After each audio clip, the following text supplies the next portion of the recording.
रामचरितमानस पर स्वामी प्रसाद का बयान गलत, परमिंदर सिंह। उन्होंने कहा कि मुस्लिम इमाम हिंद को मानता है और सिख निरंकार।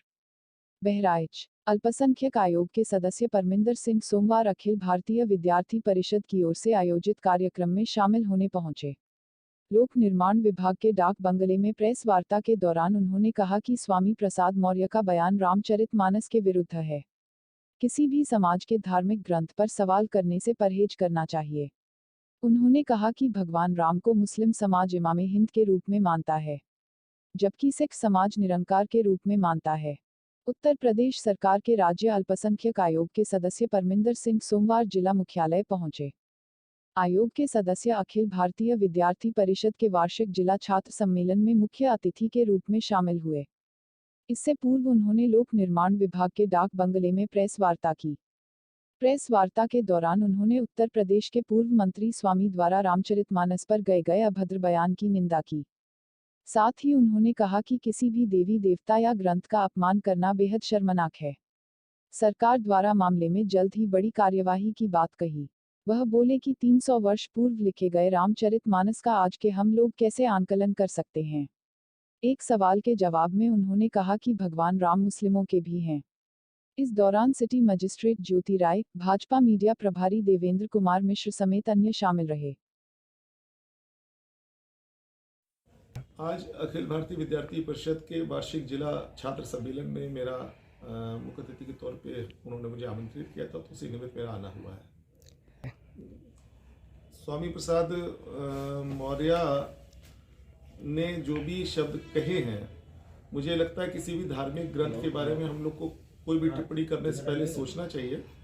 और 300 वर्ष पूर्व अगर कोई धार्मिक ग्रंथ लिखा गया है, उस समय उसकी क्या सार्थकता थी, किस आधार पर उस समय लिखा गया है, आज के समय उसकी विवेचना नहीं की जा सकती है।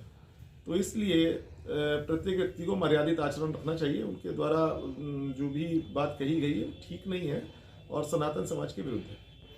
देखिए, मैं इसके विषय में तो टिप्पणी नहीं कर सकता, लेकिन ये सभ्य समाज में स्वीकार्य नहीं है किसी भी धर्म, मजहब, पंथ के विरुद्ध कोई भी अपमानजनक शब्द कहना या रामचरितमानस जैसे पावन ग्रंथ की प्रतियों के साथ बेअदबी करना, उसको फाड़ना, तो ये सारी चीज़ें गलत हैं और ये नहीं होना चाहिए। और इसके अतिरिक्त विधि सम्मत कार्रवाई उनके विरुद्ध अवश्य जो भी होगी उस राज्य सरकार करेगी। स्वामी प्रसाद मौर्य के समर्थन में अब किताब भी चलाई जा रही है। देखिए, ये बहुत निंदनीय घटना है। मैं आपको बताऊं, सभी धर्म, सभी मजहब और उनके पावन धार्मिक ग्रंथ पूजनीय हैं। पंजाब में एक आध घटना गुरु ग्रंथ साहब महाराज जी के साथ बेअदबी की हुई थी, तब भी हम लोग के हृदय पीड़ा से भर उठे थे। और आज जब पावन ग्रंथ रामचरितमानस के साथ इस प्रकार की घटना संज्ञान में आई है, निश्चित तौर पे मेरा स्वयं का हृदय बहुत, मैं अपने आप को आहत महसूस कर रहा हूं। लोकतंत्र में असहमति हो सकती है, हो सकता है कि हमारे कुछ विचार आपसे मेल ना खाते हों, लेकिन इसका ये आशय नहीं कि हम किसी भी धर्म या मजहब की किसी पावन पुस्तक को या किसी धार्मिक ग्रंथ को इस प्रकार से उसकी बेअदबी करें। ये निश्चित तौर पे घटिया और शर्मनाक हरकत है और लोकतंत्र में इसकी कोई स्थान नहीं है। इसकी जितनी निंदा की जाए कम है। अखिलेश ने स्वामी जी का कद बढ़ा दिया, उन्हें जिम्मेदारी बढ़ा दिया। देखिए, मैं ये जानता हूं, जाकी रही भावना जैसी प्रभु मूरत देखी तिन तैसी। कुछ लोग भगवान राम का मंदिर बनाने के लिए साथ निकलते हैं और भगवान राम के लिए अपना जीवन अर्पण करते हैं, वो राम भक्त कहलाते हैं। कुछ लोग रामचरितमानस जैसे ग्रंथ के बारे में या भगवान राम के बारे में जो लोग बुरा सोचते हैं, उनका उत्थान करने का कार्य करते हैं, तो उनको मैं खुद ही समझ ले कि वो राम भक्त हैं या रामद्रोही हैं, किस श्रेणी में हैं। अखिलेश जी ने एक शब्द और कहा है, मेरे विधान लोक भवन छोड़ने के बाद उसे धुलवाया क्यों गया था, मैं इसकी आवाज उठाऊंगा। मैं एक चीज जानता हूं कि प्रत्येक व्यक्ति को लोकतंत्र में अपनी बात कहने का अधिकार है, लेकिन वो मर्यादित होना चाहिए। किसी भी व्यक्ति के बारे में गलत कहना, किसी भी धर्म के बारे में गलत कहना, इस तरह से तो हम जो समाज का जो हम सामाजिक ताना जाना वो छिन्न भिन्न हो जाएगा। अखिलेश ने कहा है कि मैं मेरे विधानसभा छोड़ने के बाद उसको धुलवाया क्यों गया था? देखिए क्या मैं सूत्र हूँ? मैं इसके बारे में अथेंटिक व्यक्ति नहीं हूं, जो मैं क्योंकि किन कारणों से क्या चीजें थी मुझे बहुत उसका संज्ञान नहीं है।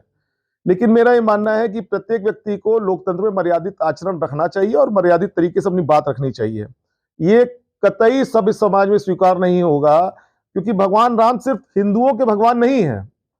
मुस्लिम उनको इमामे हिंद बोलता है, सिख उनको निराकार रूप में भी पूजा करते हैं, साकार रूप में भी पूजा जाता है, जय भगवान रामचंद्र कहा जाता है। वही राम अनादि काल से भारत में चला आ रहा है। राम से पहले परशुराम हुए। गुरु ग्रंथ साहब महाराज निराकार राम की परिकल्पना ईश्वर की परिकल्पना में कहता है।